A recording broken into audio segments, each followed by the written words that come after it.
listening to the RMPodcast, the official podcast of Red Moon Productions. Here are your hosts, Brandon Davidson, Keith Cheatham, and Sean Sebastian. Enjoy.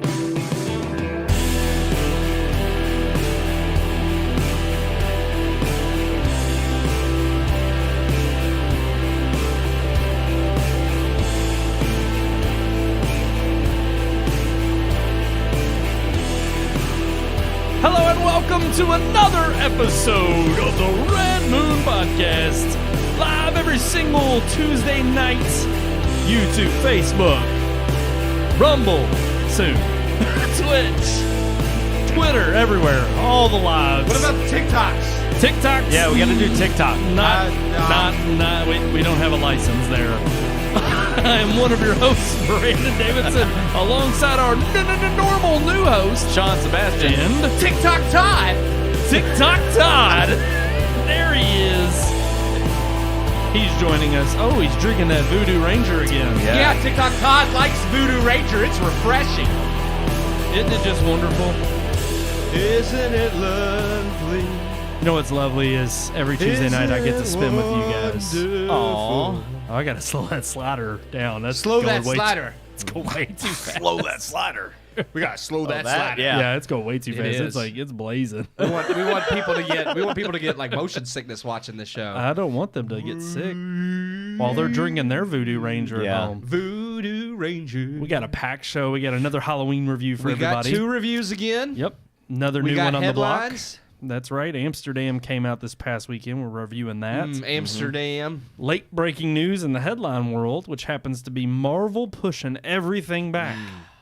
Once again. It's crazy. Want to talk about that? Yeah. Talk about gosh damn. the new That's all I can think about. new Super Mario Bros. Trailer dropped this past week. it did. Yeah. Got our first look at that in Chris Pratt's voice. Yeah. Were we a Things. fan or not? Well, We'll see. We'll talk. We'll talk We'll talk about it. We gotta get there. Let's not But talk about it now. We also got a relationship segment. I don't know if y'all saw the I topic. did. I saw it. It's about anger. I'm ready right now. Let's go. Anger leads to hate. And Hate leads to suffering. No, fear. No, fear Shoot, leads, I messed it up. Fear leads to anger. Anger leads to hate. Hate leads to suffering. That's You got it. Yeah. I should have known. suffering. And none of it makes sense. I mean, you can replace any one with any of the others, and they all lead I to. say- I mean, they are all related emotions, but one doesn't necessarily lead specifically to. Yeah, Well, don't dog George Yoda, Lucas. You know, Yoda said it, so Yeah, it's well- gospel. That's right. He said that too after. He said, Yoda was much wiser in the original trilogy. And then he died. He passed away. Yeah. That's it. Our Halloween review tonight after the Amsterdam review happens to be X. a new franchise possibly starting. We Well, got it's not possibly. I It's hope already not. started now. Well, I say Yeah, it's possibly true. because sequel doesn't necessarily mean franchise. prequel. Prequel. Well, there's also the sequel in the works too. Oh, there Oh, is. God. Oh, Yeah. okay. All right. XX. Yeah. Maxine with 3 X's. It is. Because the main character's name was Maxine, and it's MAXXX. God. I'm looking forward. I'm ready for I Pearl. do like that Mia Goth plays both the main character and, of course, Well, we the can old get to that woman. when we review X I'm as just well. saying. I'm just saying. I do like that they're keeping her as the character in Pearl. Oh, yeah. As the old woman you see in Okay. the movie. This is X. the younger version. It's Right. smart. I agree. So, without further ado, we got such a stacked list for our show. We do. We should jump, I think, right into whichever. We're doing Amsterdam Okay, first. so we're we're doing- making them wait for X. Okay. So we're doing our first, or the big movie on the block, I don't which also remember what I flopped. gave Amsterdam now, but I'm thinking I rated it too highly. Oh wow. Yeah. Okay. Oh, We'll get to it. Well, after our review, Might we'll have discuss. to change it. Yeah. Yeah. Live Yeah. on air. Breaking news. We'll breaking. see. Here is our review of Amsterdam.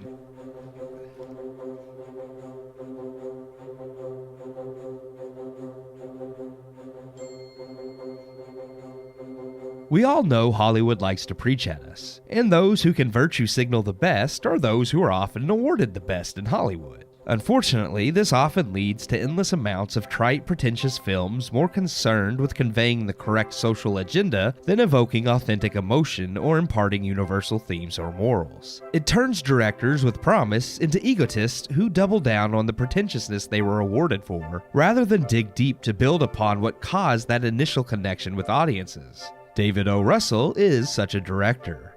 Praised heavily for Silver Linings Playbook, a film that did connect with mass audiences, Russell has subsequently released American Hustle, Joy, and now his latest flick, Amsterdam, each of which progressively received less and less praise and less audience attention. Why? One only look at Amsterdam to see how far Russell has sunk into the Hollywood trap of becoming one of the elite. Advertised as a film in which a lot of the events depicted actually happened, Amsterdam tells a fictionalized version of what is now historically known as the business plot, a planned coup from allegedly some of the biggest businessmen and corporation heads of the time to overthrow FDR and put in place a dictator. Riveting subject matter for a film if the vast majority of the film actually happened.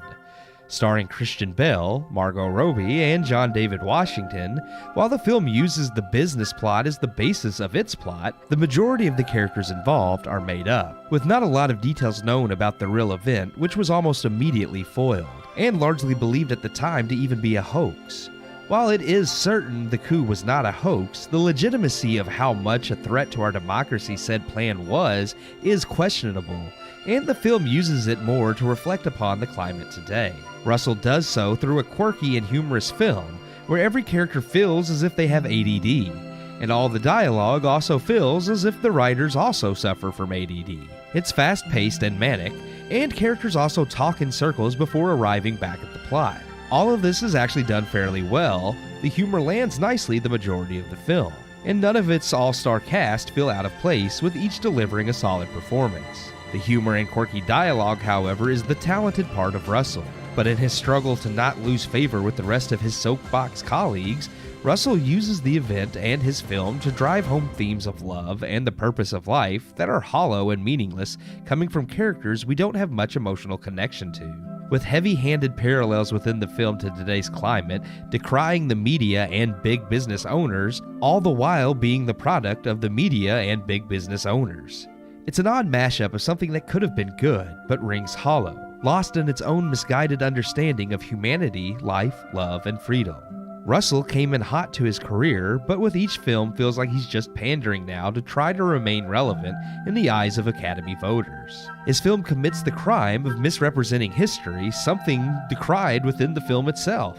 And while it is humorous, nothing else is entertaining enough or rich in depth enough to justify the movie as essential viewing.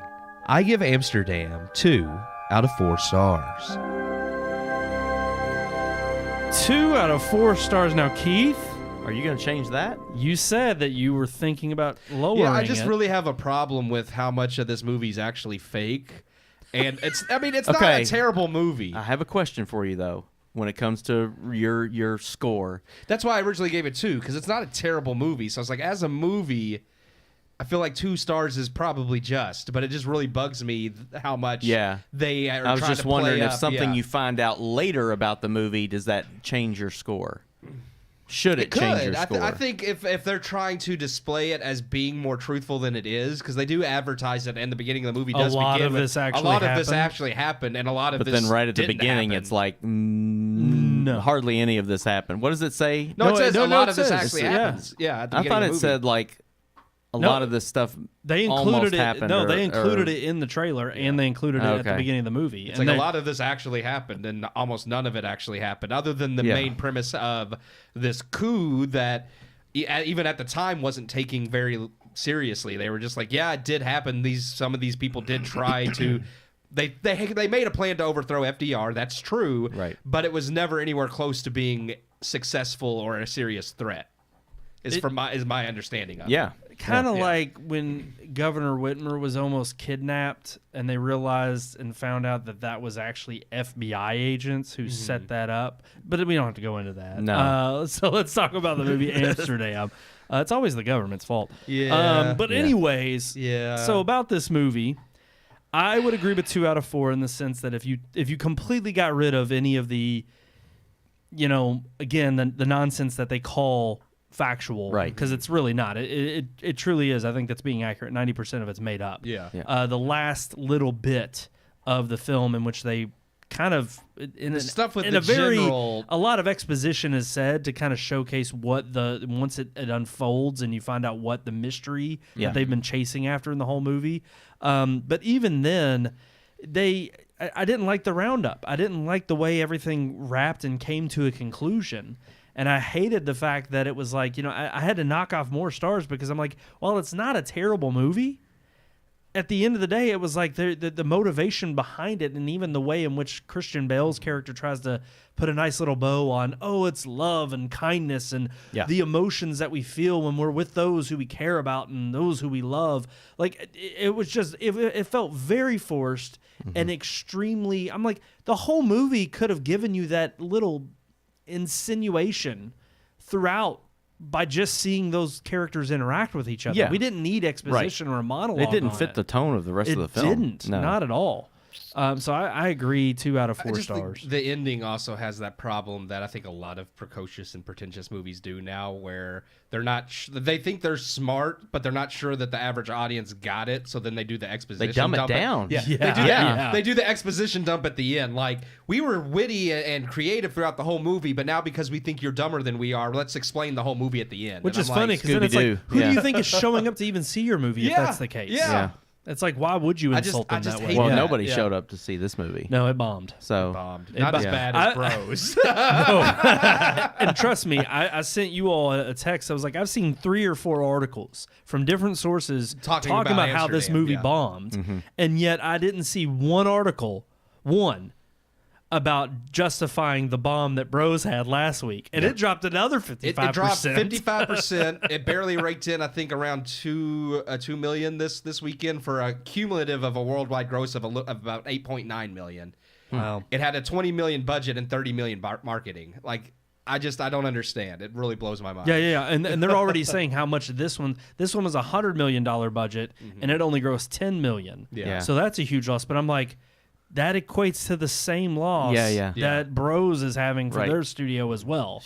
So it's just funny that you're going to get all these articles about how Amsterdam is bombing terribly, but nothing with regard to Bros. And I think we know why. At number 1 again, which is nice. I mean, and it's October. Lyle Crocodile, which is not a Halloween or October movie, so it should have done terribly. But you always need that obligatory family film thrown in there. I know, but it came in number 2, which makes sense. It was a family film, and those do well. But it is just funny to me that for all the excuses Bros or even someone like Amsterdam may make about why they did poorly, it's like, okay, but these other movies aren't doing poorly, so... Yeah.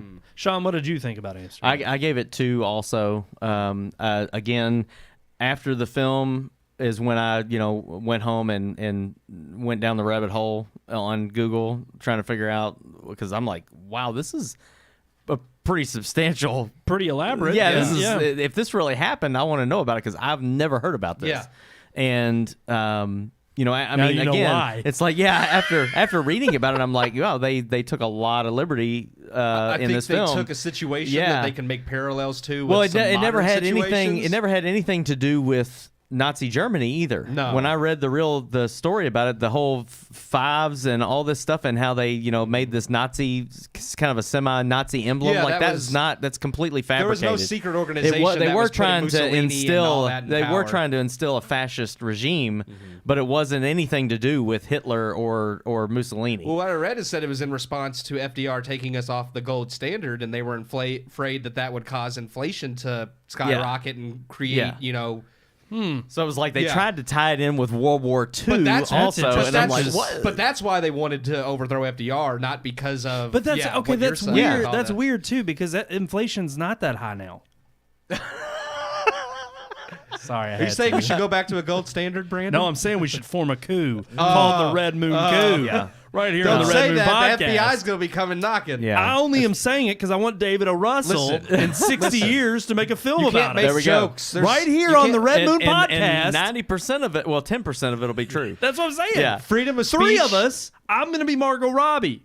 Hey, I want to be Margot Robbie. Say, freedom of speech no longer covers jokes, so don't make jokes like that. Wow. I'm telling you. I mean, other than that, I did find the film to be entertaining at times. There were definitely definitely some comical moments that I thought hit the nail on the head. They were very good, and the characters I enjoyed the individual characters. I felt like there were no two characters that were alike. Everybody had their own unique quirkiness and different, part to play in the story. I really enjoyed that.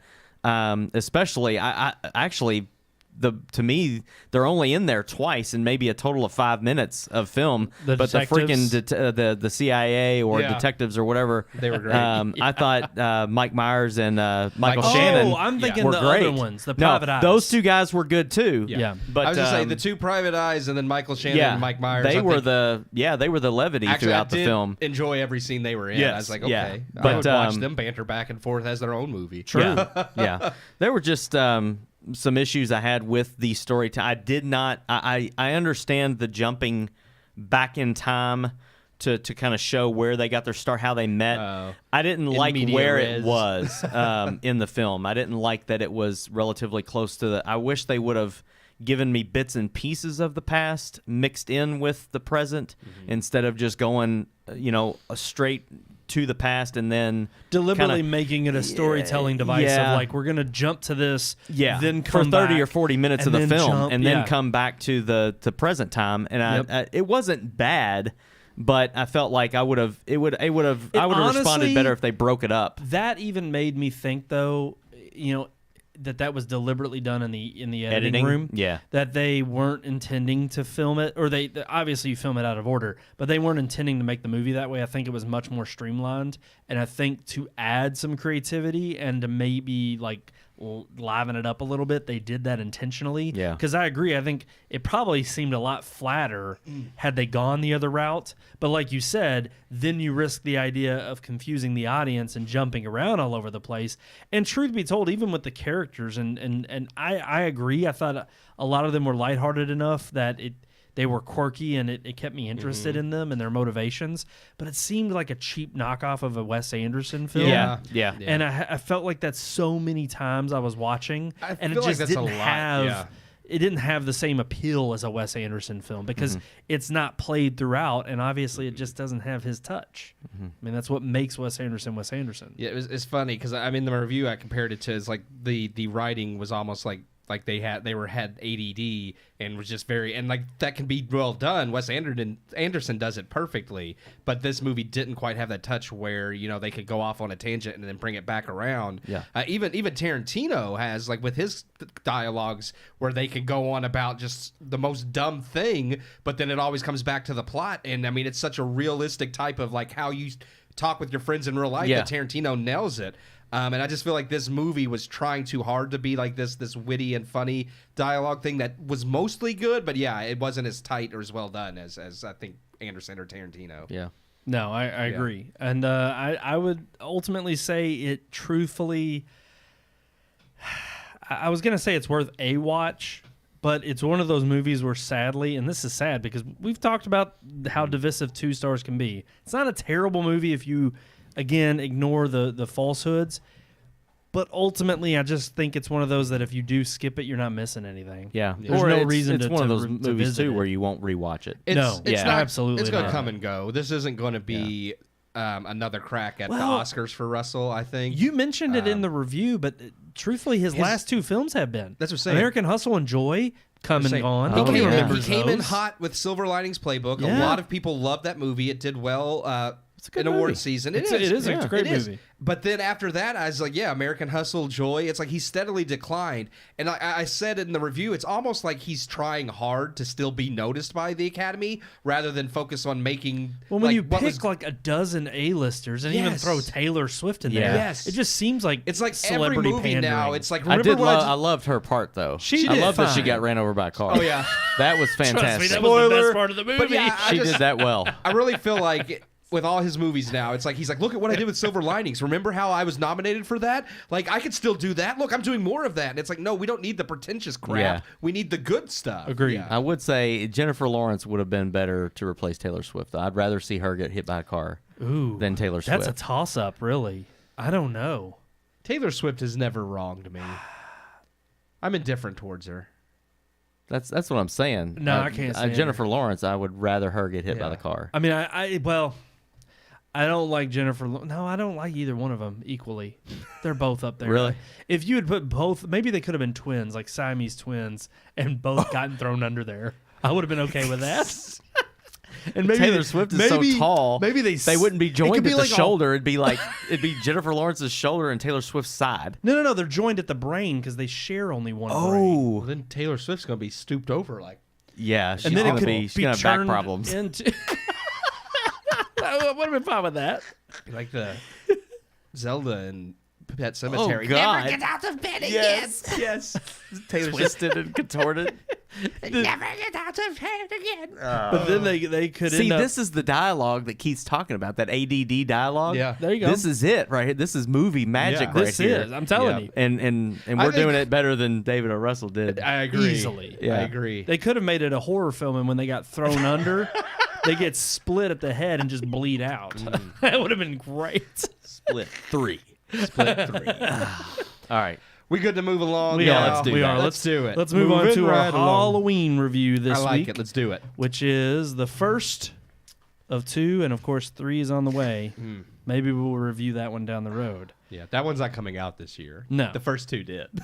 Which is crazy, but they filmed them at the same time. They did. Here is our review of X.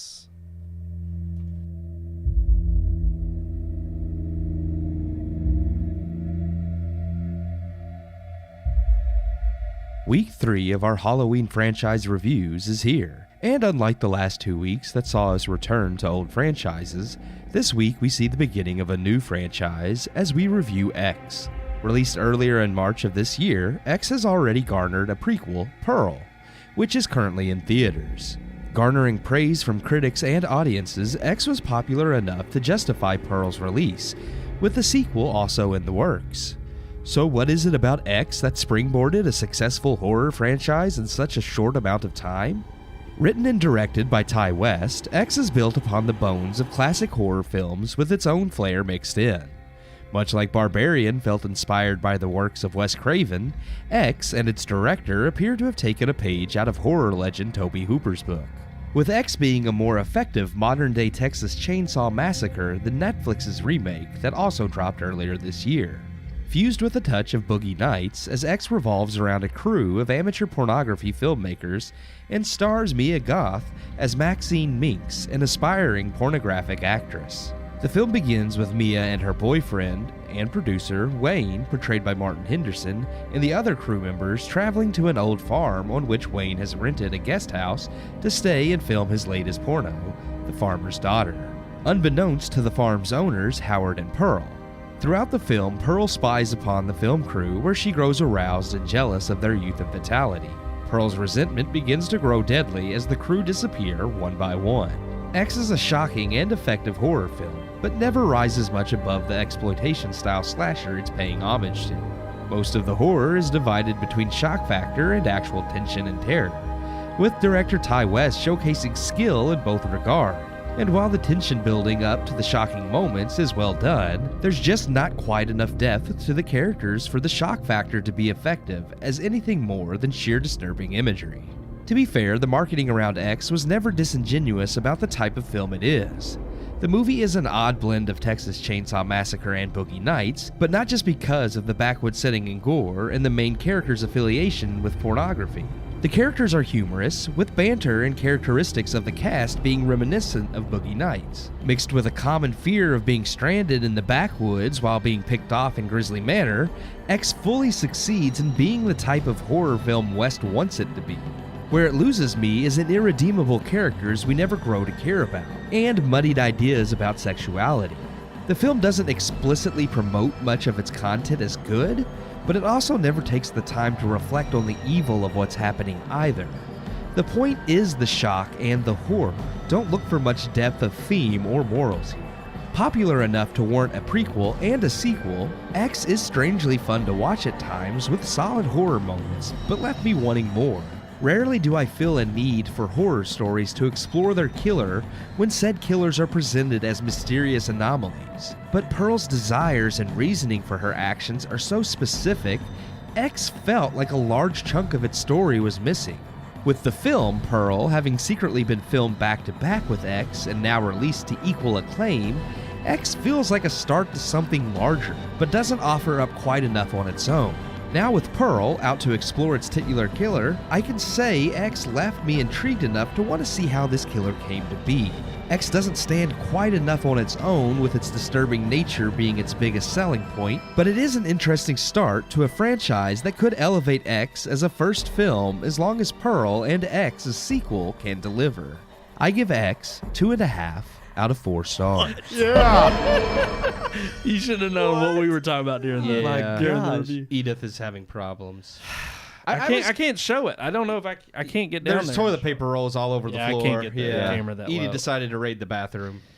Fat dog. She knows we can't get up. She already ate. She's like, I'm going going to eat this toilet paper. Let's talk about X. X gonna give it to you. I was conflicted. It's funny. I said I thought I may have rated Amsterdam too high. I actually like this movie more than Smile, which I gave 3. So I had some issues with giving it 2.5. But ultimately, I was like, the issues I did have with X, I felt were significant enough to warrant taking that half star off. Smile, for me, my issue was just that it was a little milquetoast. Like, it felt just a little too generic, but it was really well made.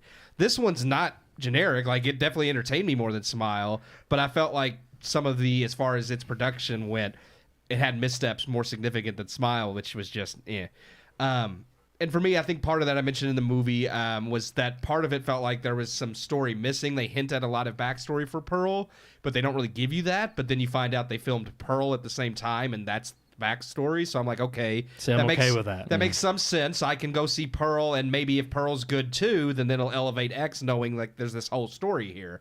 And then my other problem that I mentioned in the review was just some of the moral value. Like this, I'll agree with. Yeah, I just they don't praise this porn crew as what they're doing being good, but they never actually like say it's bad either. Like they kind of just leave it as is, and then you have this mixed kind of sentiment with Pearl, as in like, oh well, look, she came from this strict ultra religious background, kind of like Maxine, and they ran away, and they came to that, and it's like they don't really differentiate when sex is good and when sex is bad, because of course they're not going to go with the whole you should wait till marriage. That's definitely not a Hollywood standard. But we know too that the trope of the teenagers that run off and have sex and they get killed. Yes, and this one I think he plays and toes that line with that morality, in the sense of, they're making a porno film, but of course the one girl who's, he's straight up, look, and Maxine is sniffing coke, and she's the one that, I don't want to say anything, I don't want to give anything away if you haven't seen it. I mean, it's been out since March. But it was also, it's low key. It's an indie flick, so may not have popped up on people's radar. Did well enough that they were willing to release the prequel. I mean, they already had it filmed. But it is interesting that I agree. I don't think they do anything to condemn the moral choices in the movie. And while I don't necessarily have a problem with that because it doesn't praise them, I don't think it necessarily just had to, but I do think it's something that when you add in Pearl's like whatever's going on with her and her like killing through sex, it's kind of like, okay, your point isn't to say what these people are doing is bad, but when your killer also has this similar mindset, I need some kind of understanding of what the moral area is here. Like they leave everything too gray. I do agree with that. Yeah. I do agree with that. There's no real, other than just not wanting to be evil and see people die for the sake of whatever sins they've committed. You have that kind of obviously feeling. Just because but it's you're like a porno person, you don't deserve to just be murdered. Well, no. But that's the thing. But you're not inherently cheering for any one person in this film to survive. It is a horror film. You know people are going to die. And you're not sitting here thinking, well, I hope that person lives. In fact, they kind of subvert your expectations and go so far as to say, no. These people are going to die regardless of what path they've chosen. In some ways, I almost feel like, not that they specifically want you to, but they almost set it up like you should cheer on Pearl taking out each one of these people, but at the same time, she's not a good person either, so I'm just like, where are you going with this? What is the ultimate point? And I feel like the movie really didn't have one, so that kind of bugged me. I'm the only one in the positive light. Sean, what about you in terms of what you thought? How many stars? Yeah, I gave it 2, but it wasn't a good 2. It wasn't that you talk about 2. How there's like the 2 can be positive. No, this was the bad. This was the negative 2. Wait, the first Jurassic World. Okay. No, that one was okay. This movie disturbed me on levels that I haven't been disturbed before. Which is part of what I liked about it. Almost I did get sick to my stomach watching it, and some people think, okay, yeah, if it's supposed to be a horror movie, that's good. If it's unnerving, no, I literally wanted to puke through certain scenes of this movie. I thought it was absolutely. I was just like, there's no reason to do this in the film. But that being said, there were things about the film that I liked. I did like the plot of the film in the beginning. I didn't like the turn that it takes with Pearl and the old woman. I liked the idea. I thought they were going to go to this old crazy farmhouse, make a porno, and it was going to be the Texas Chainsaw Massacre. That's what I was expecting. It does have some of those vibes, that's what the movie felt like until you get to this old lady, and then it turns into just. See, I like her. I like the fact that her story focused on what she couldn't have anymore. Yeah, and this longing for her husband to fulfill this role that he couldn't. He's gonna have a heart attack. He can't. Well, exactly. But I'm sitting here and I'm like, it's not worth killing people over though. No. I'm just like, what not the for hell most is going people, on? but for her. Well, but even then, and they allude to there's something deeper there, which I like. Fine if Pearl the movie goes into that in terms of that backstory. Yeah. Right. This movie didn't need that. The only juxtaposition was, okay, these people are demented, living out here all alone on this farm. Yeah. They're crazy. You get that sense early on. Yes. But you also know that she does have, in this weird way, a weird motive for why she's doing what she's doing. I like that for a horror film because I don't want all the answers to be there. I agree. Most of the time, I don't need answers to like when they try to explain why Michael Myers is killing people. I think that's dumb. I think for Pearl, I wanted a little bit more, not necessarily why she's killing, but a little bit more of that connection that because they do really well. I love how they parallel her with Maxine and kind of hint that they both had similar backgrounds and they both have like kind of this desire to break free and pursue kind of some of that lustfulness. And you don't really know exactly how Pearl's story went, which we probably will, I assume, in her movie now. Yeah. But I did I did think that was creatively done without having to have an exposition drop at the end. Like, I did appreciate that they didn't. I agree with that. They didn't have to sit at the end and be like, now here's how Pearl and Maxine and their religious backgrounds. Yeah. One of the go ahead. I was just going to say real quick to piggyback off the moral discussion. Obviously, it seems to be more secular in that, and I don't think they're hiding that in that regard. Yeah. Obviously, they're poking, criticism at the fact of religious zealot type figures that influence these girls or these women to do what they do. Yeah, and I do think that without that resolution, again. That's personal. I get it. I know some people won't be bothered by that, but that's why I knocked it off a full star. I just gave it 3 out of 4. I love the cinematography. I love the feel of the Texas Chainsaw meets Boogie Nights. Yeah. I love the idea of it truly being kind of, there are a lot of good editing shots where they just show the flash of a scene before it fully takes over. Yeah. I love even the scenes where they kind of put certain moments of the porno they're making juxtaposed against 2 other characters in a different scene. Yeah. Whether it's something innocent of, Maxine and Pearl sitting at the kitchen table drinking lemonade while this porno scene's going on, 50 yards away. The farmer's daughter. Right. And I love, of course, the humor of just the stereotypical porno from the 70s. Yeah. But it matched the feel, no doubt, of just that era, I feel like, in that time period. They nailed that. One of the relationships and it kind of goes again into the morality of it, that I really liked and I thought was very authentic was the camera boy. Oh, yeah. And the fact that here's this guy that wants to be in the room watching these porn stars. He wants to be filming it, but when his girlfriend wants to do it, then he changes his tune and he's all mad because she wants to be a part of it. That was the one moral aspect of the movie I thought they actually did right. Yes. I was like, yes. I thought that was very realistic because how many of us would sit there and say, oh, yeah, we sat and watched it, but if our girlfriend or our wife wanted to do it, no. Hell no. Oh, well, and, you know and what here's I'm saying? The thing. I agree, but one thing I didn't like, which they don't really come back to, I guess they could say, well, look at the repercussions of the consequences. Look what happened. Look what happens. Yeah. And again, I mean, it's the same thing as, the rape argument that a lot of, I think, wrongly strong Christian conservative holy rollers will use them and like, well, she shouldn't have been wearing what she was wearing if she didn't want to get raped. Right. It's like, that's absolutely not right at all. But at the same time, for her to use the argument she does very much in the new age feminism. And of course, even back then, the whole, no doubt have been through the era of the burning of the bras and feminism, taking over the country. It made sense for that time frame, But again, to have her exploration and her, I want to do this. What's wrong with it? Why are you telling me no? Because you're my boyfriend. And then for him to not have any good argument. Yeah. Or backbone. Or backbone. Yeah. Well, not even the backbone, because it is his girlfriend. He can't tell her no. And I think that was the breakdown of the scene, is he realizes, I can't tell her what to do.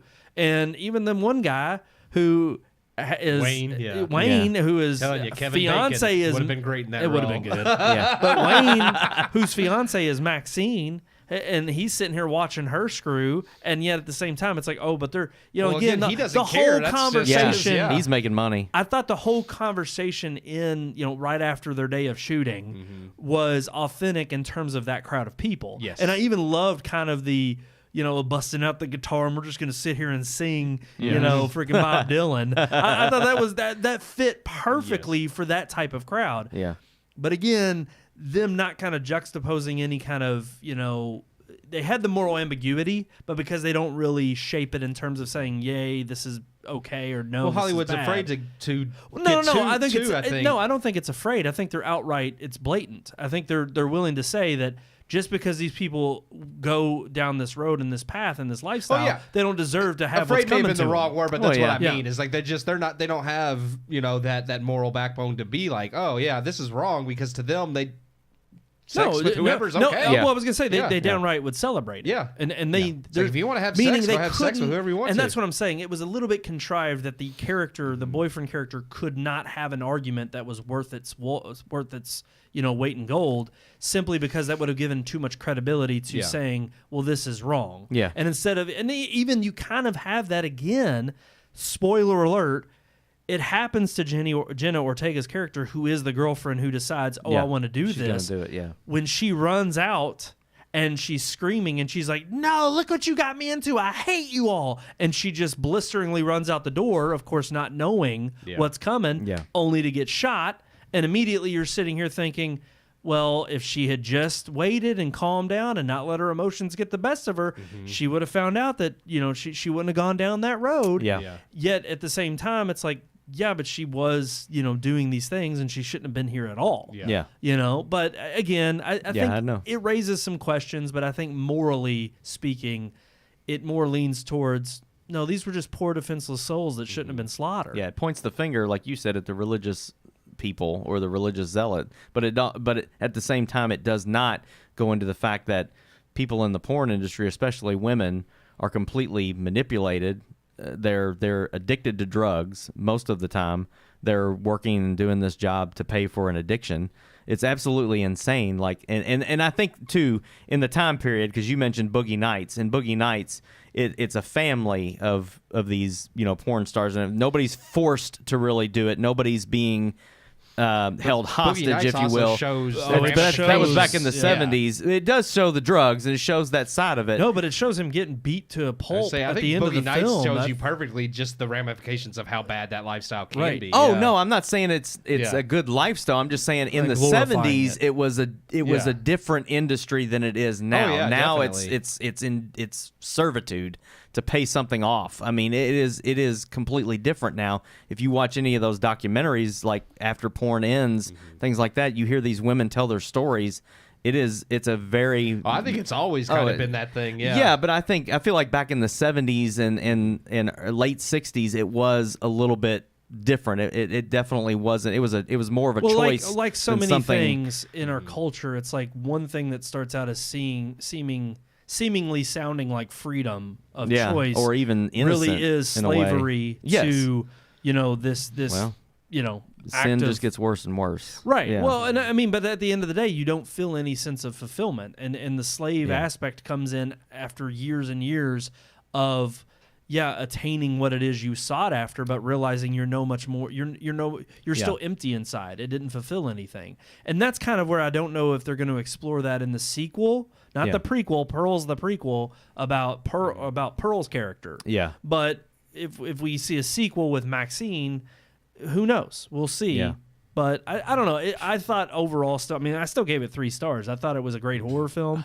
and I thought it was shot really well, and it was definitely something new to a genre that I think we've impressively been seeing a lot of. I've been of very revitalization happy this year with most of the horror. Like, there's not all of them, but most of the horror films, I think this year, surprisingly, I've been actually happy. Barbarian still, that's the best one I've seen. That's the best one I've seen so far. HBO Max.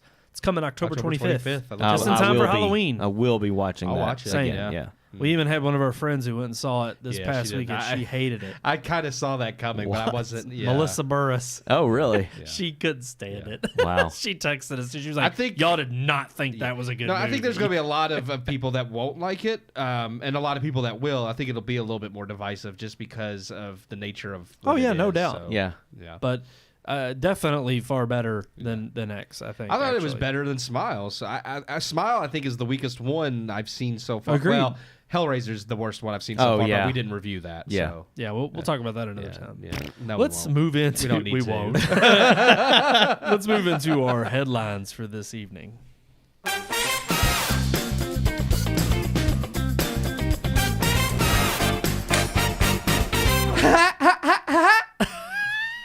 That was a new one. Headlines. We are going to talk about Super Mario Brothers trailer. But not yet. Not Finally, yet. those come into play. I've been waiting. Yeah. They actually make sense. Well, one for day, once. because we're not talking about that first. We're not. We're talking about the big news that broke about maybe 4 or 5 hours ago. Marvel pushed everything back. I would say it kind of started a little bit before that with they announced they were postponing Blade until they found a director, which makes sense. But then they announced a little bit after even that no, they were postponing. I think it's 6 projects: Blade, Deadpool 3, Fantastic Four. Fantastic Four. What were the other ones? Avengers, and they said 2 untitled ones. Oh, yeah. okay. So they're to Avengers come. Kang Dynasty. Kang So Dynasty? yeah. Okay. Oh. So Well, and our first initial thoughts when we saw this news was more so, okay, this is a good pivot. I'm honestly, this is not bad. I'm actually okay. I know people panic, but I'm like, you know what? They need to slow down Yeah. and figure out what the hell they're doing. Yeah. I mean, we've already talked about burnout so much when it comes to, whether it's Star Wars, whether it's, with it's Marvel. every franchise Yes, now. Like, we don't need But 20 here's the different thing, projects though. all in the same year. Do you really think them slowing down and taking some more time is going to make a difference? I don't think they've gotten so far off thread yet. DC definitely has. I don't know DC about has. Marvel, but But they're already DC rumored- can stop, start it's over, do whatever, rumored- and I'm yeah. like, It's rumored Henry Cavill is going to appear in in Black Adam. yeah. So they're bringing him back. And they were doing reshoots for The Flash With possibly Ben Affleck is. They already confirmed he was supposed to be in The Flash. He's supposed to be in yeah. The Flash. So then there's also, I think it was something else where it was Ben Affleck and Henry Cavill were seen on set together. in the same city Yeah. during some reshoots of something. So now it's like, okay, well then are you going forward yeah. with these characters? Yeah. Like, Yeah. what's going on? They don't know. It's such and a I didn't want to cluster. make this a DC No, combo. no, but sure. still, I didn't know I that, think though. Yeah. If the only thing that Wow. concerns me about Marvel, I don't think like as far as quality of film, they've gone so off the rails that they can't fix themselves. But what I do worry about is if they can get away from the crazy wokeness. Yeah. It's like, I think they could. Everything's gonna be all right. They could take a step back and maybe make the films better and more quality. Love to say but that. are they still going to continue to shoehorn everything? And Yeah. yes, they probably will continue doing that. I'm sure. Yeah. Well, no doubt. Unfortunately. I think It's they're like we're going to take some time to unabashedly- fit Yeah. more woke stuff into the Well, movie. you have to look at. I mean, do we have hard evidence as to why the director of Blade bowed out? Why he left? They've talked to not because of woke reasons. No. But I'm just saying, it's They like talked about that they didn't like the script. Like he was adamant about his script, and apparently Mahershala Ali and Kevin Feige didn't like it, and they're pretty set on keeping Mahershala Ali. So they were just like, well, he's not happy. From what I've read, and this is all conjecture, all rumor, nothing fact, he was apparently unhappy that it didn't have as many action scenes in it. He wanted more action scenes, and I'm I like, think there was supposedly like one. yeah. It's Blade. I know. Like- That's why people were like, "What?" I think it was 2. They said there was like 1 or 2 action Two scenes, action and that was it scenes. in the whole movie. And Mahershala Ali, which is funny because thinking of Mahershala Ali, I would think that he would want it to be more because he's an Oscar winner. I thought maybe his problem more would be story-driven and I more- thought maybe yeah. his problem would be that it wasn't story-driven enough. But actually, it seems that he was like, no, where's the fights? Well, he Like, wants to be a Marvel Yeah, hero. he wants to be a Marvel hero. Yeah.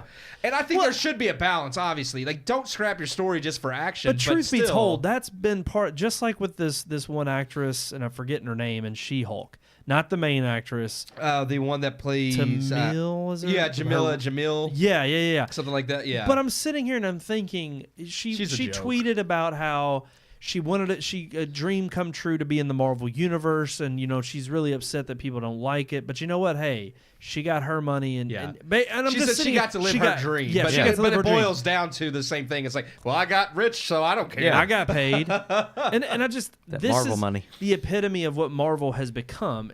Harry Styles is in the cast Well, now. now it's the popular thing to do. Exactly. It's everybody who's jumping on the bandwagon after it's become popular, and it is becoming the roller coaster ride right after It Martin is. Scorsese They're scorned actually it for being. We kind of defended Marvel at first, but now they are proving Martin Scorsese right. And it's like, no, I can't defend you now because It's you're just a doing big the very carnival thing. ride. Yeah. Yeah.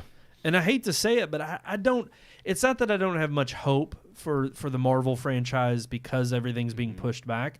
They have to do a massive haul of just the scope of where they're headed. Yeah. Because this phase has been a disaster. Yeah, I agree. Nothing has led to even the fact that you have to come out and explain we're headed to King the Conqueror, even though you've had maybe some breadcrumb trails that have hinted at it, but there's been nothing official that has made us hyped to see what this big baddie is throughout this whole saga. Yeah. And so they already have a problem there, first and foremost. Well, and even but now still, you're yeah. spread so thin with regards to these shows that are also being extremely divisive, crapping on the fans. You're not being appreciative Well, of they're their pulling opinion. back on that too. They've actually said they're considering turning some because they already announced that Armor Wars is not going to be a Disney Plus series. They're going to make that Make into it a movie, yeah. Yeah. They said they're actually considering doing like less of that.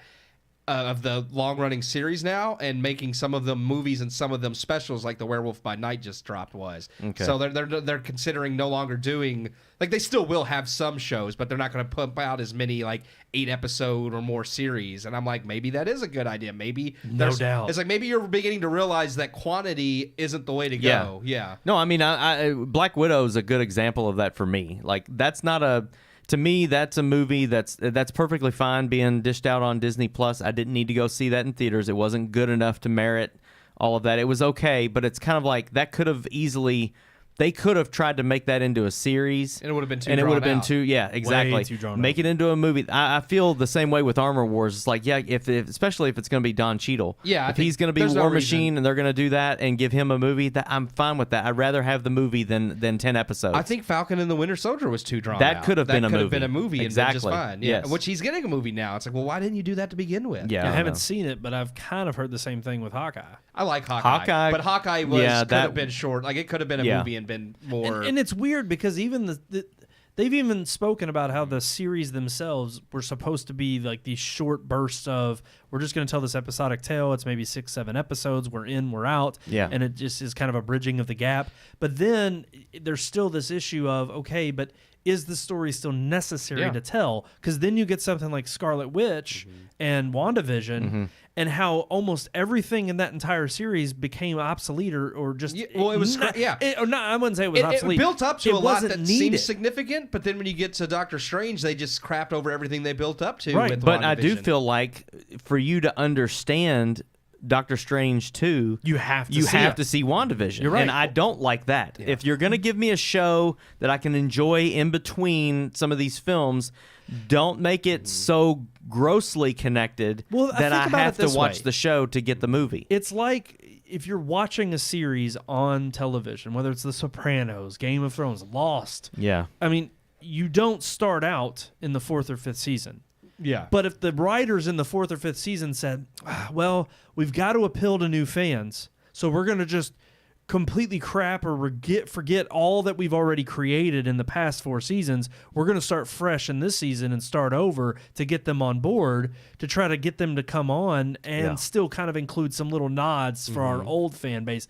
No, you don't do that. Yeah. And I hate to say it, but See we it knew through. this was Yeah. coming. We knew it was coming with the Marvel fan base and the Marvel Cinematic Universe, that you were going to eventually reach the point with all these films, and especially once they started announcing burnout's series. eventually going to happen, yeah. But not just burnout. You're going to have to take a hard and fast approach of, do we just count our blessings of the people who are tuning in and coming along and saying, we're going full force into the lore and we're going to go down this road and we're not worried about new people joining because it's just too darn complicated? Well, yeah, at this point you have so many, not everybody is going to be able to keep getting caught up or keep joining. So, yeah, you either have to make the decision of, look, you're either in it now and we're continuing on, or everything has to be standalone so that people understand it. And I think, unfortunately, they've been waiting in this wishy-washiness, especially. It's easily tellable. That's what I think is most aggravating is, it's like they want to act like everything's connected, but then they don't actually connect the plot threads. And then they have series that are completely just out of sorts with everything else they built. I mean, we even praised, like, when Black Widow did come out, it being the first Marvel movie coming back to the theaters after, our long pause of COVID. But it was like, it's an espionage thriller. Like, we've always touched base on having these different genres and it spicing up things. But now they've taken it to the nth degree of, now we got to have She-Hulk, who's just nothing but a witty comedy of wokeness. It doesn't play into anything larger. And so it fails miserably on that front. And it just doesn't add anything to the formula. It really makes it not worth your while. And so if there's no payoff, then can we really look forward to anything else Marvel's coming out with? Yeah. I wish after the Infinity Saga, I wish they would have that's the Avengers story. By that time, they already had X-Men. All of that was in the bag. They had that. Let's just go ahead and start a whole new set of characters, a whole new story, and do this X-Men saga, or put X-Men, Fantastic Four, and Ghost Rider, and all these different things. Like, get them in there.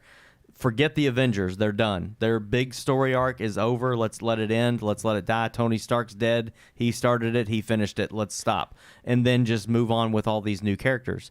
But this new, what are we on, Phase 4 or 5 now? Phase 4. Well, Phase 4 ends with Black Panther. Black Panther. Yeah. So, and supposedly by the end of Black Panther, you're supposed to know the big story arc. I don't think so. I think that was what I heard. Because Ant-Man's when they're finally you're right. Yeah. Ant-Man. But that's the beginning of Phase 5. Yeah. Ant-Man, you're supposed to know the plan by that which movie. is crazy because that literally means Quantumania. We've been through an entire phase where the main bad guy has only been mentioned in terms of breadcrumbs, not actually talked about. Loki, but that's the thing. Again, you gotta watch Loki. Loki was was it the second or third? Third original series, because Falcon came out first. Third, yeah. So the third original series they did, which was fine. You had WandaVision that seemed like it was building to something. Falcon and the Winter Soldier seemed standalone and kind of a buzz. But then Loki brought it back up, and it's like, oh, there is a plan. We kind of see this multiverse and Kang thing happening through WandaVision. Now Loki, Spider-Man was coming to deal with the multiverse. So I was like, okay, there seemed like a solid plan. After Loki, they dropped everything. You don't hear about Kang anymore. Yes, the multiverse is still mentioned, but it's used as a MacGuffin in both Spider-Man and Doctor Strange. There's really no threat there about why the multiverse matters. And I have to agree with Sean. It's like we had a perfect setup after Endgame. Yeah. And they even started somewhat doing it with the first few series on Disney Plus, like Hawkeye. It's a handing off. It's a handing of the torch. Falcon and the Winter Soldier. We're handing it off to a new brigade of superheroes. Because the other actors are going to retire. And of course. And we knew that was going to be the case. That was always going to... It was a ticking time bomb. But again, when you had such a definitive end with the one who started it all, Tony Stark and Iron Man, it felt okay to then leave that behind. Yeah. And Endgame was such a great ending to that arc. Even to make them have like little cameos, it's like, no, we need a new set of characters that we can have the faith in of saying, this is who's going to carry the mantle forward and who we can instill our faith in terms of this series. Yeah. But they haven't done that. And they've squandered this entire phase in terms of setting that up. I don't even want the new Avengers, like the Avengers that are left and the new ones that they're adding. I don't want the Avengers at all. Their story, to me, is done.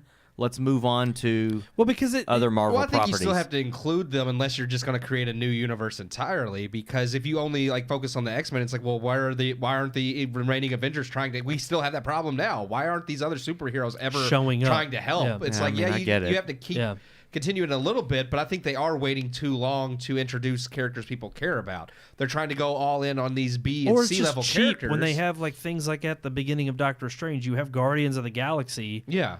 there. Thor, yeah. And no. At the beginning, was it Thor? No, they were at the beginning of Thor. They're not in I'm Love and sorry. Thunder. I'm Yeah. sorry. At the beginning of Thor, Yeah. and they turn him away. Yeah. Only to then say we need help from other people. Well, I'm like, just talking you about just had the Guardians. As far there. as Sean is talking about, I do agree. Like you have X-Men now, you have Fantastic Four. It's like they're waiting until So the very many last. properties. Like Phase 6 is when we finally get Fantastic Four. We still haven't heard about anything about the X-Men, and it's like I know like you still have these characters and you're trying to tie things together.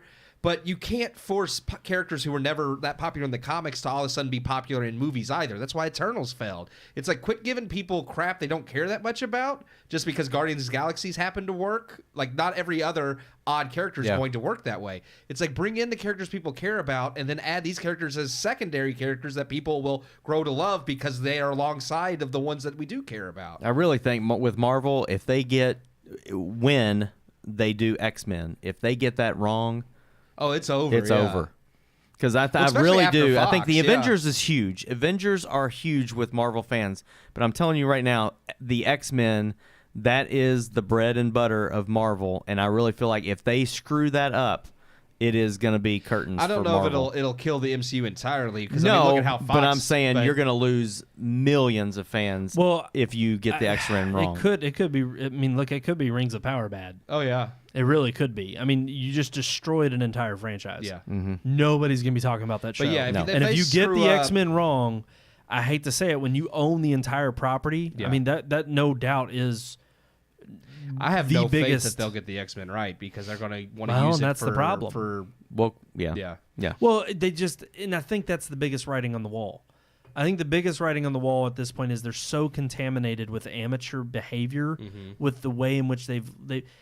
Again, it's kind of like giving, the person who was in charge all of this freedom because they got it so right when they were trying to prove themselves, but now they just feel like they're just gangbusters, like, oh, anything we do out there, people are going to follow and love. Yeah, you're going to have a certain dedicated fan base, but once you start crapping on those who have been following it or who have been giving you chance after chance to course correct, and then you don't, they finally get fed up enough to just say, I'm turning it off. I'm tuning out. And I'm on that boat. I'm going to go see, like I said, I've mentioned on the show, I'll see the tentpole releases. I'll go see Wakanda Forever. I'll go see the next, whatever the next one is after, this pushback. Ant-Man is It'd be Ant-Man. after Wakanda Forever, I'm not looking forward to it as I used to when each of these releases again, came out. when you look and at- that's that to me is the lost luster that I feel like Marvel can't get back. And you hope it does with this pushing of everything back, but you just don't know. I mean, they've already turned their flagship, like the flagship characters that are left. Yeah, Captain America and Iron Man are gone, but Hulk's been turned into a joke. Thor's been turned into the joke. Spider-Man they haven't turned into a joke, but he's also not been as compelling without Tobey Maguire and Andrew Garfield to help bring it along. Yeah, true. So it's like the iconic characters that everybody knows outside of the X-Men, you've already kind of squandered. So now you have Fantastic Four and X-Men who are your next biggest iconic groups, and it's scary. It's like, well, Fox already screwed that up. Are you actually going to do better? I don't know. Yeah. We'll see. Time will tell. I do think, as with anything, time can always be. More time is never a bad thing. Yeah.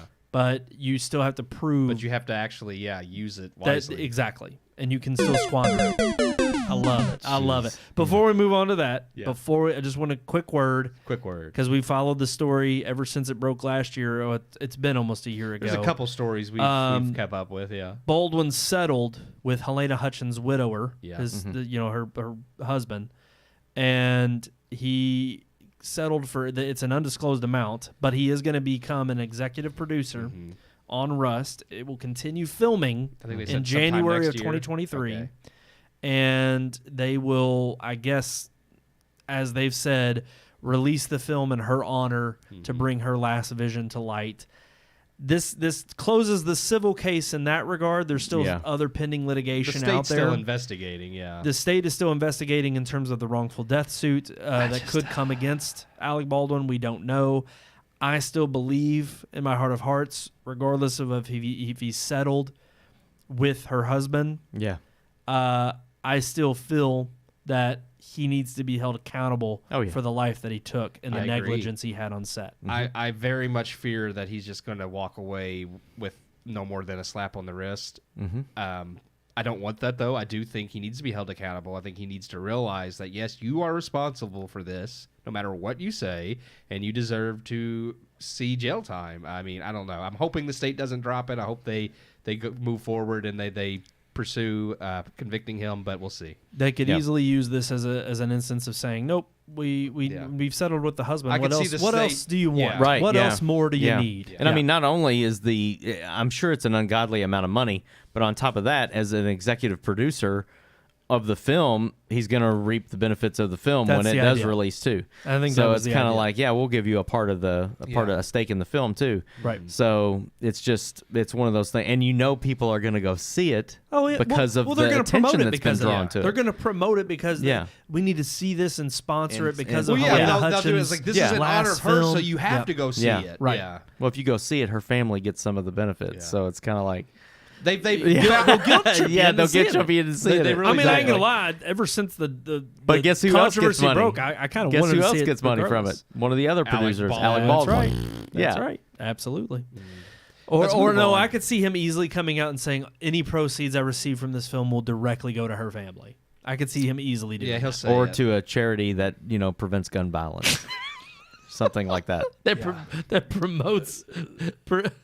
Not promotes. I said prevents. Prevents people like me from handling a gun. Yeah. Yeah, All right. It's exactly. like, I'm gonna give money to a group that prevents guns from automatically shooting themselves. Yeah. Yeah. I didn't pull the trigger.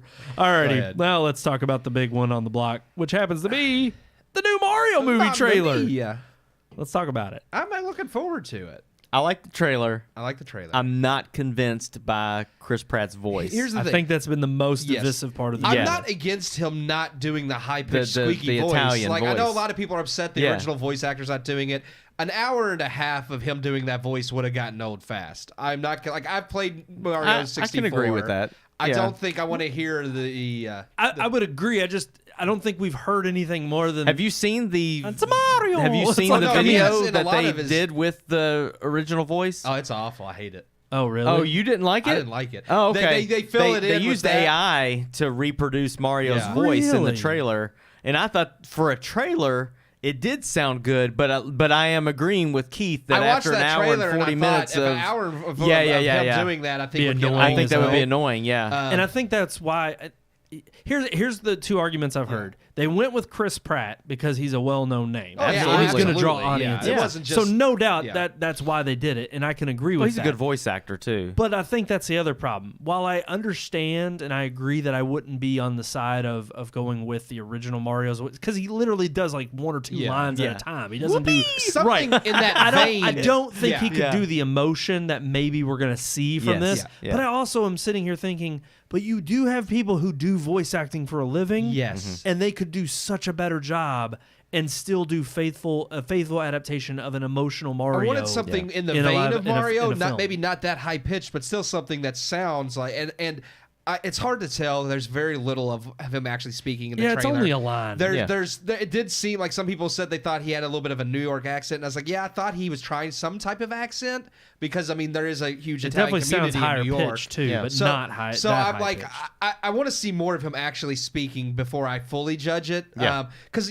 like you also hear Jack Black's Bowser and Sounded great. and I you- did, yeah. Yes, and you I hear agree. Keegan Michael Key's Toad, and I was like, both of them actually did really good. They're not exactly like the video games, but it still sounds like Bowser. It still sounds like Toad. So it's definitely a creative choice, I think, for Chris Pratt to not sound fully like Mario. But to what extent they go with it is what I'm worried about. But, Yeah. but there's even been talk like he talked about how he's tried to come up with this voice and he worked on it. yes, he did And I'm say he sitting put here, a I'm lot like, of work into this voice. dude, and that I'm just like, sounds like you, but You, higher yeah, pitched. yeah. Right, That's yeah. all. We'll That's see. No, Like, I I want to agree. hear more dialogue before I fully judge him, but yeah, I'm not sold on it yet. It's like I mean, when you've heard him do Onward and you've heard him do Lego Movie 1 and 2, It's the it's same. kind of like, okay, so Mario is the yellow guy from Lego Man Yeah. and he's the brother from Onward. Yeah, like it's exactly. the same voice. And Chris Pratt's my man, but No, at the same you're time right. it's like but you know what you're do getting something with him. different. Yeah, exactly. I kind of wish, like, I understand, like, because it kind of started with the Disney Renaissance having, like, famous actors jump in, like, with Robin Williams and Aladdin, but it was always one character. It wasn't, like, the whole cast. And with Robin Williams, he was a phenomenal at doing voice acting anyway, so that made sense. And then you had like Eddie Murphy as Mushu and James Earl Jones as Mufasa. And again, James Earl Jones has a voice that fits for certain characters. Yeah. But it's like now a lot of like big budget animated movies do go with a lot of famous actors rather than voice actors who are kind of stuck with smaller movies and television They go with the series. trendy actors. And The I'm like- ones who are, And I'm not entirely against having big name actors, but at the same time, I wish they would employ more of the voice actors who can drive that emotion home. Well, and I think they went with the big names in the past, but it was like you also knew, and I think there was this respect for what you were doing that they understood because it was animation. They had to be more animated. Yes. In the way they I mean, now granted, you have people like Robin Williams where it's just natural. naturally that. Robin Williams But made sense. Eddie Murphy, I mean, even and again, a lot of these were comic backgrounds too. But even James because Earl people Jones, who were already more animated. Eddie But Murphy, again, with James Earl Jones, him as Mufasa did not sound like him as Darth Vader. It's still James Earl it Jones, was but still it is him, unique. but it was unique. Yeah, exactly. And I don't know. I feel like there was a little bit more of a nuance back That's what I'm then. saying. Like when they did the stunt casting, I guess you would say, it actually fit the characters they were hiring them for. Now it's just a free for all. Well, we'll get these big name actors. And I didn't even. We waited so long. I just wanted to bring up Angela Lansbury dying. Yeah. But she voiced Mrs. Potts. Mrs. Potts. And Beauty she did and the a Beast, and she did a spectacular phenomenal job. But again, Daggone, an hour and 5 minutes into the show, and I just mentioned but Angela you're picking Lansbury people for dying. roles that you know they're going to be perfect for, rather than creating roles and saying, let's hire Justin Timberlake for Trolls, let's hire Chris Pratt for. Right. I mean, it's You can clearly tell nowadays when they're going for the star power, and specifically picking it for that. And I hate to say again, not enough has been heard yet, but Chris Pratt is not seeming like the best choice for Mario yet. Jack Black as Bowser was fantastic. All the other ones, the plot still seems very. I mean, it was a teaser. It was a teaser. Yeah. But I also don't want to see Bowser running around stealing stars for an hour either. Yeah. So we'll see. And It of course the it- game, but I like that. And I was actually glad we didn't hear Anya Taylor-Joy's Princess Peach yet. Yeah. I'm looking forward to that. That one I think she should- could do a I think great she- job. The only other one I fear, like the rest of the cast, I think will be like even what's his name from Always Sunny in Philadelphia, who's doing Luigi. I see that. Is it Charlie Day? I think Is that so. right? I think you're right. Yeah, like I could perfectly see him pull off Luigi. Other than Chris Pratt as Mario, the only one I'm worried about is Seth Rogen as Donkey Kong. Oh gosh. yeah. It fits. Seth Rogen it can- fits a it big does hairy fit. monkey. I'm just saying. But here's the Weed thing. all the time. Seth Rogen always sounds like Seth Rogen. Yeah, he there's, does. There's no way Yeah, he there's pulls nothing. off something. Yeah. So It's like I you watch just- I don't Sausage know. Party, it's Seth Rogen. I'm still like it's easy. So I just, tried to defend it at the time, but the worst offense is still Steve Wozniak and Steve Jobs. Oh God, He acted Awful. fine, but terrible. I'm coming. You didn't Yeah. even portray Woz. I'm Yeah. like, just an awful choice for why they even picked him. I So don't know. we'll see. I mean, I do think it looks interesting. I think it nails the humor from the games. Like Yeah. like Yes. the penguins throwing the snow. Like I thought it was like Well, even the animation is done by Illumination and not Pixar, We which were I'm worried happy about about. that. Yeah. But I'm- Illumination, I'm telling you, like freaking don't Sing like their and movies. Yeah, I do, don't like I Sing do or- though. yeah. Sing and I don't. the Secret- first Secret Life of Pets was okay, and the first one was. but the Minions movies and Despicable Me, I love those Despicable movies. Me, but I've only seen the first two. Yeah. I'll say this: for an animation studio, I was glad they didn't just go with the. I guarantee you, it could have been a box office. It's already going to be a slam dunk. Yeah. But they could have, and it probably would have cost them more, honestly, to partner with Pixar. Oh, yeah. But no doubt Disney would have taken that in a heartbeat. Or DreamWorks. Nintendo But and Pixar. yes. Like, Oh, oh yeah. gosh. I'm actually Yes. That would've what I'm been hopeful huge. for, because even though like Illumination seems like it's like you didn't go with DreamWorks or Pixar, They the gotta big prove two, themselves. but it's like I'm glad they went with Illumination because I'm hoping it turns out kind of like with Sky Blue Animation, who did Rio. Yes. They did the Yeah. Peanuts movie, and that turned out phenomenal. It Yep. was like the only good movie Did I think they DreamWorks made. do How to Train Your Dragon? They Yes. did, yeah. Okay, and DreamWorks has That's their big. That's How to their Train big Your one, yeah. Dragon and Kung Fu Panda. I think Yeah. DreamWorks nailed it with those franchises. And I'm hoping they have another one at some point. But that's the I don't thing. know if Nintendo would put their name on it if it wasn't going to be. Oh no, Yeah. I agree. I think they're that's gonna the be- only thing yeah. that's They're giving me very the most protective hope. of, Yes. of their Because Nintendo is property. very, very particular about what they put their Yeah. name on, and they have no doubt been expanding as in recent years, whether it be iPhone apps or now major motion pictures. Yeah. They are And no again, doubt getting back into kind of that feverishness they had in are the early expanding, 90s. but it's not fast either. Right. Like they are very They're calculated. Smart. Yeah. Yeah, it's smart. Very, very calculated. And I think that bodes well. Yeah. And that gives me more hope for this movie moving forward. Plus, again, it was a teaser. Yeah. Yep. There's still a full trailer. We'll see. I mean, Yeah. I'm hopeful We didn't for hear it. Luigi. We didn't hear Princess Peach. You see Luigi in the teaser, Yeah. just Did briefly. we get a Goomba? There's no Goomba, did we? We didn't see- There's a bunch. We didn't see Goombas. We did see a bunch of Koopas. Though. Yeah, Yeah, Koopas were Yeah. in there. Yeah, that was. I'm sure they'll have it's going to be a Goombas. huge, massive hit. But it comes out amongst- March of yeah. next year. Yeah. and I think I'm sure their Goombas will not be as good as the live action Goombas, though. Swaying on that elevator. all right, Bob, guys. that movie is I love that's a that. cult It's a classic terrible movie, but I love is. it. There was somebody who I think they posted it was because he only has one line. Yeah. They showed Mario's Chris Pratt's Mario in the animated version saying his With- line and with then Bob cutting Hoskins? doing the movie Yeah. the live action movie with Yeah. it. He's like, what in the world is this or something? I forget what it is, what line it is, but it was pretty funny. Bob Hoskins was a great Yes. Mario. Nostalgia. John Leguizamo. Yes, Luigi. Listen, it's Went straight from that to do Tu Wong Fu. Yeah. God, It is one of the worst movies ever made, but that's Yes. why I love it. Like Yeah. it is just, it All is right. amazingly bad. Let's move on to our relationship segment. Let me tell you about the birds and the bees and the flowers and the trees and the moon up above Sing it. and a thing called love. Belt it out. Oh. Beautiful. Let's talk about Yeah, this. let's do it. When should you argue? Every day, all day, just argue. Just be that bastard. Sometimes I enjoy being a contrarian. Like play devil's advocate I with know people. you do. Contrarian. Yeah. I like to play devil's advocate with people. They get pissed, but it's fun. Keep him Sometimes, yeah. Yeah, he plays it well. Sometimes too well. I don't have to. He's joking and you're mad. It's like that's what he plays it Yep. too well because It's he's like I don't being even funny. believe a single thing I'm saying, but Yeah. I'm gonna keep saying it. Yeah, Almost have to just ignore him at some point because it's like when he senses you're mad, yeah. He just digs he deeper. just digs deeper, Yeah. and then you're like, "Damn it, he's got me. Yep. He's got me more pissed." Yep. And then he just keeps going, and you're finally like, "I'm not talking to you don't anymore." feed, don't feed the beast. Don't do it. Don't feed it. Yeah, I mean, it doesn't matter, and it could be any relationship. When I should mean, you I do. argue? No, but it's funny though because I do think there are times that it's better to bite your tongue. It's not worth it. But there are, I think, certain things you should stand your ground It on. just sounded like Christopher Walken. Certain things. There's certain things Certain that things, you yeah. gotta stand your ground on. Yeah. We all just butchered Christopher Yeah, Walken. we did. It was terrible. It was All of pretty us. terrible. Yeah. He's unique. It's walking here.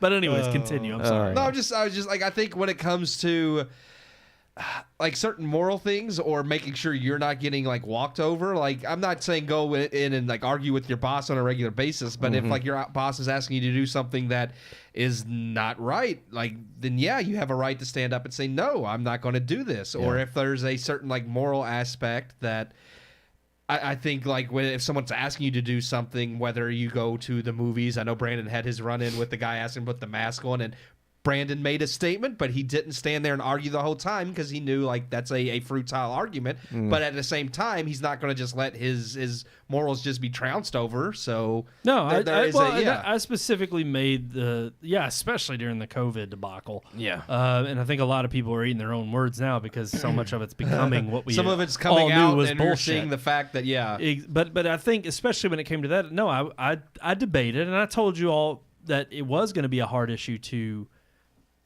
come to terms on because I said if they ask, I'll put it on. If they don't, I'm not going to show up wearing it. Yeah. I was like, I'm going to intentionally make them ask me, and it only happened on one occasion because literally within the very next week they got rid of it or they made it optional.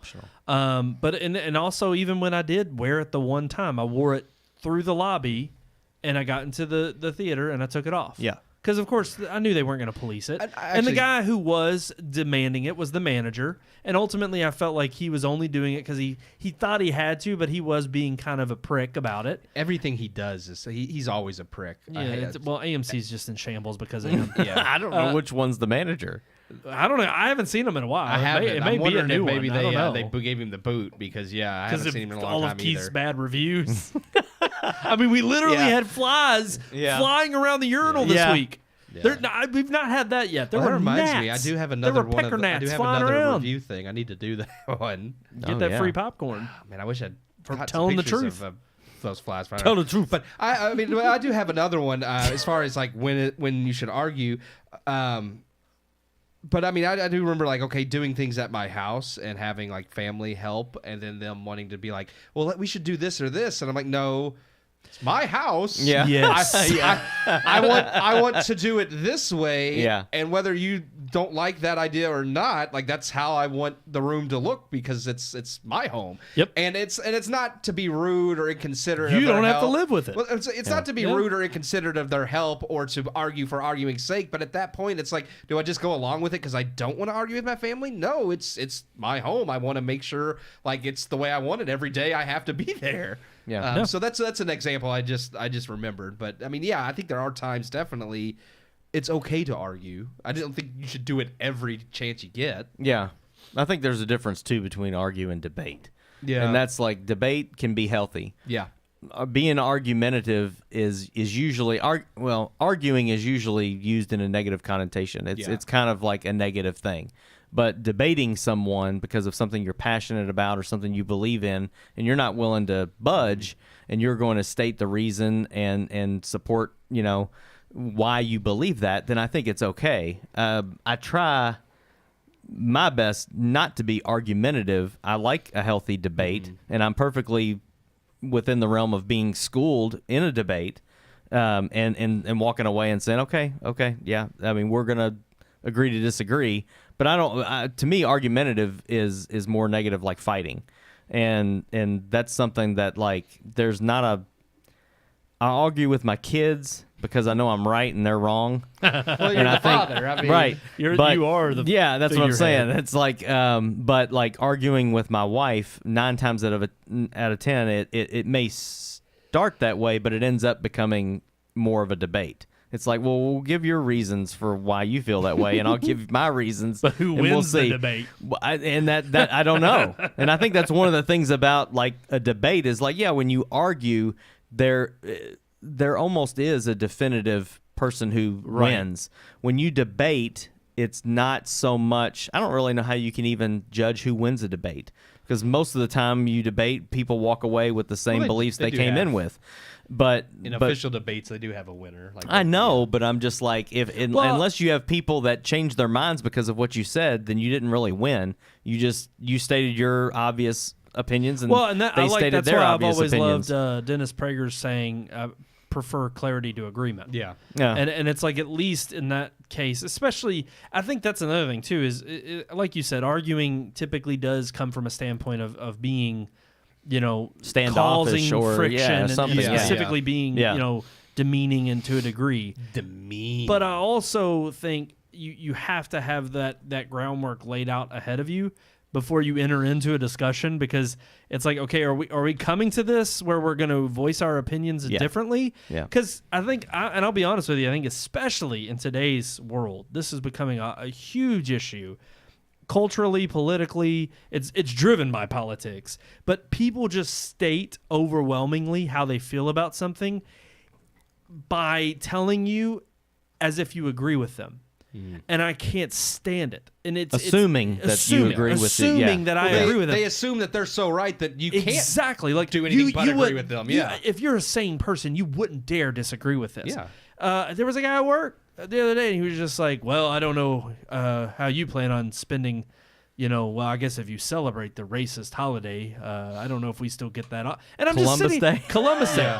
And I just wanted to be like, what the hell's wrong with you? Yeah. I was like, I don't give a damn what you think about this It's day. so funny about And- that too, because they- people are so worried about offending others, but you should have been offended by that. Well, that's the thing. I don't care because I know that, but it's like- my point is most people Yeah. who do wear their feelings on their sleeves, like him saying that to Yeah. be argumentative, That's is offensive. simply just to put in a dig, hoping that I won't comment. And yeah, it's not about being Jordan Peterson talks about this a lot of times. He talks about, being aggressive versus being agreeable.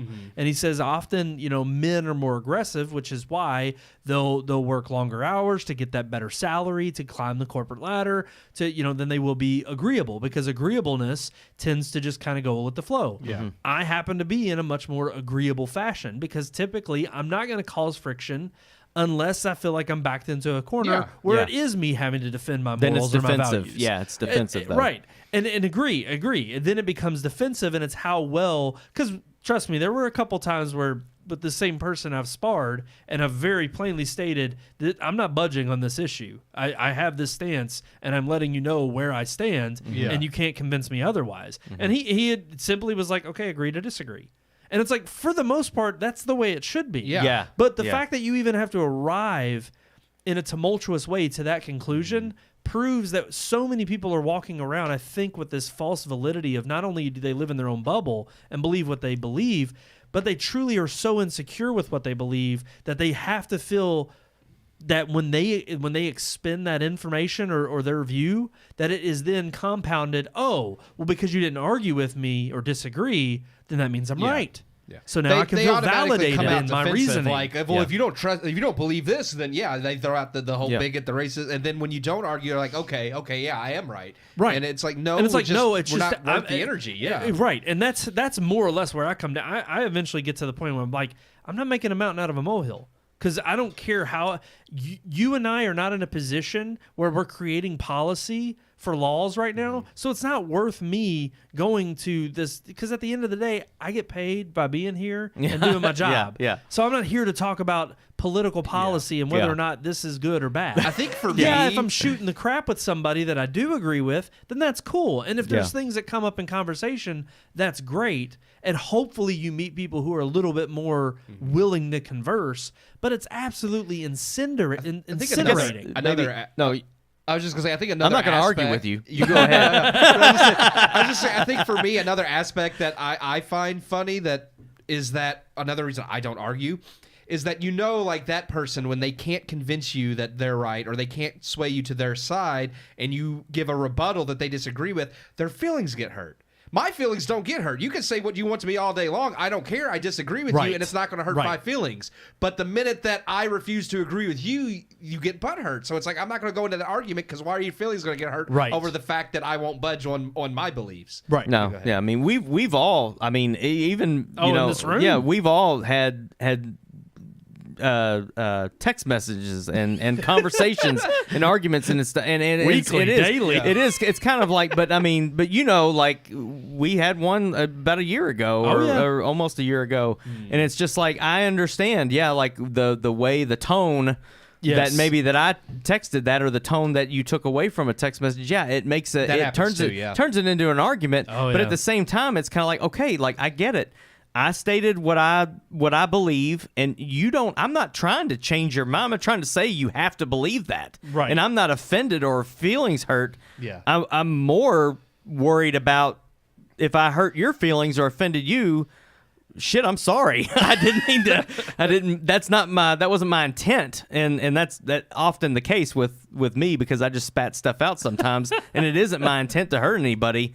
It's just I'm opinionated, and that's just one of the things. I feel like today you almost have to be, but at the same time with people well, I don't feel like I necessarily have to be that opinionated, because you already know kind of where I am, and sometimes when I have that if I'm over opinionated, then I feel like some people might take it the wrong way, but it's not intentional. But at the same time, it's like we can sit there and have this back and forth or this debate, and eventually we're just gonna be like, agree to disagree. Exactly. And it's not. I don't feel any different about you, and I hope you don't feel that way about me. And it's the same thing. I think a healthy argument or a healthy debate back and forth is one where you finally reach the point where it's like that. It's like, that's fine. You can believe what you want to believe. Here's why I believe this. Right. Here's why I believe this. We're still friends. It doesn't change anything. Well, and I was going to bring up, though, I think that matters, too, and we've talked about this on the show before, probably on the relationship segment, but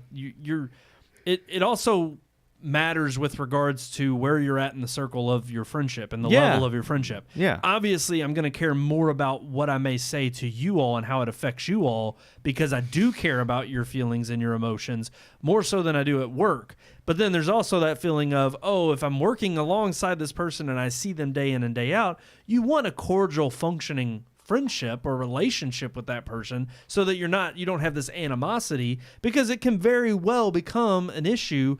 If I remember very easily back in college when I was a little bit younger, a little bit more immature, and I was working in a machine shop, and there was this spat I had with another machinist, and it went on for a good week where I did not speak to this guy. And I was very pissed. He knew I was pissed. And eventually it got to the point where I needed his help on something. I was being stubborn, trying not to ask him. And he eventually just came over. He was older, of course, and he was just like, "You need some help with that?" And like he broke the silence, and I was like, "Yeah, I'd appreciate it." Like, I was trying to be stubborn still, but it's funny because it's like you do have to have this cordial, it goes along with just good communication in being able to, communicate well with somebody else to do what you need to get done. But I'm not going to sit there and be sleepless at night because, I pissed this guy off at work. No, I know it's going to be weird if I got to go in there the next day. Yeah. And there's this odd tension. So more than likely, most of the time, I'm just like, I don't really care what your opinion is.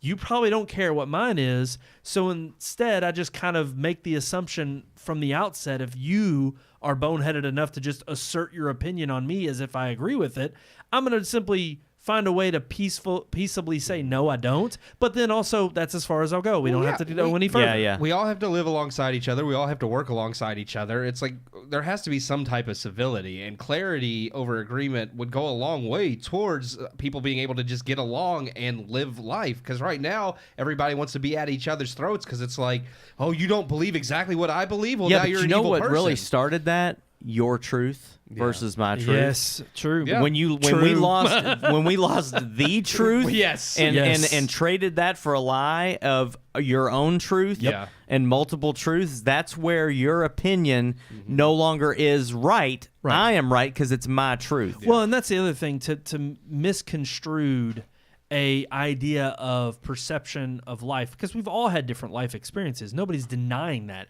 But to then distort that and pervert it in such a way of calling it your truth, as if nothing is tantamount or paramount to it. Yeah. That's a problem, because now you are coming from this truth moral is, mountain truth of is authority. Absolute. Exactly. And when you're not objective made it to about where there's it, no more absolutes. And our we- own damn yes. president says. But I also stuff think isn't too absolute.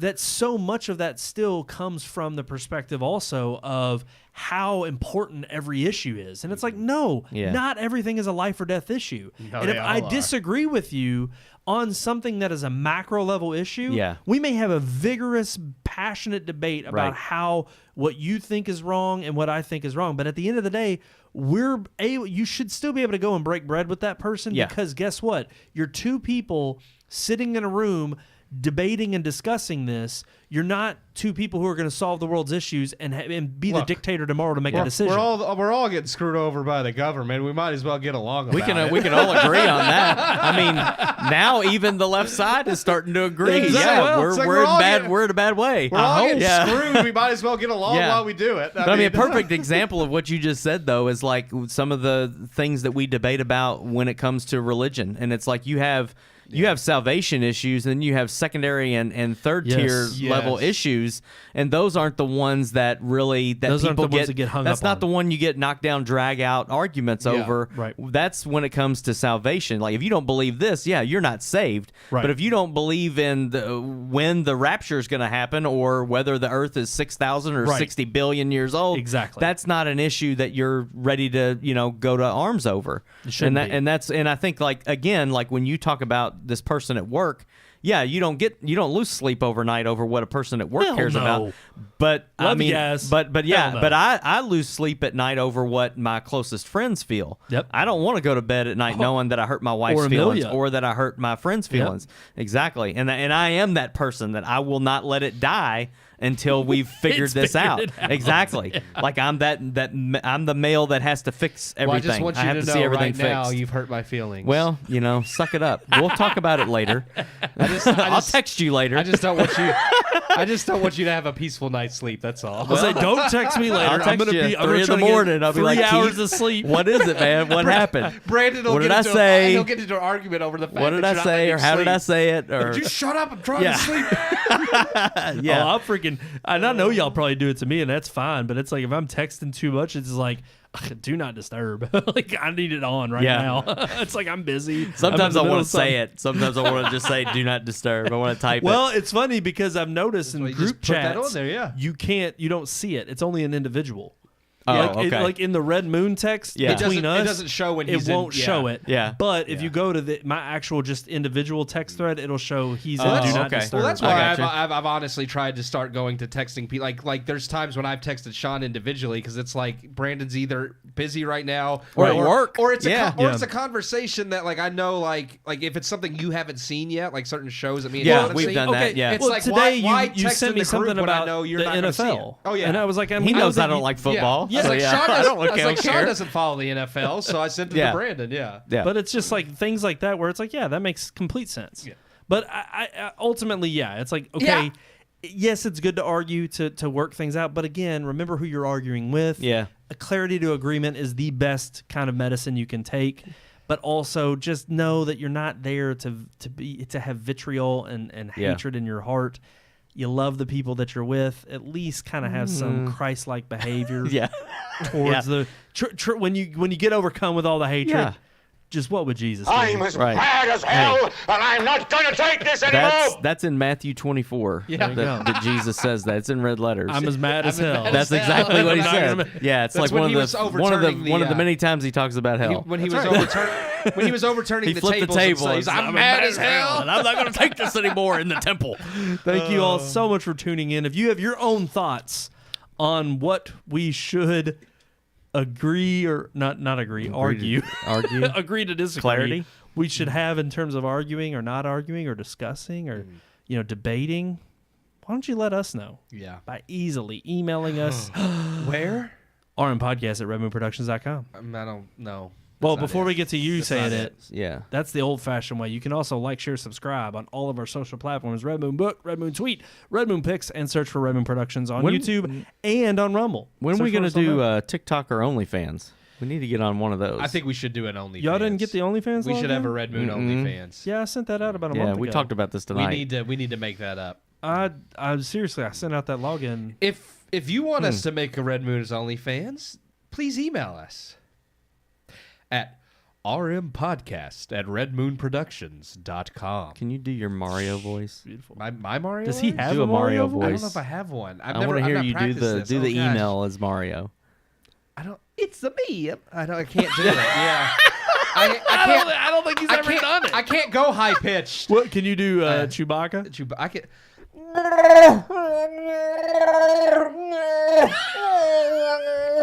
Oh, here comes the dog. Oh, she knows. She She knows when it's the end of the show. I can do that Show's one. over. I That might was it. practice Mario. I've never tried really going high pitched because I have a lower, but I can try. Yeah. I'll have to practice that. Alrighty, guys. Tune in next week. RMPodcast@theredmoon.com. Better than Chris Pratt. I'm telling you. Next week we're reviewing Halloween Ends. Tune in then. It'll Sounded be like our Borat. only review. Yeah, it did more sound like Borat. Very nice. Very nice. Until next time, Podcast. I'm one of your hosts, Brandon Davidson, alongside our normal new Sean host, Sebastian. and Keep the cheats.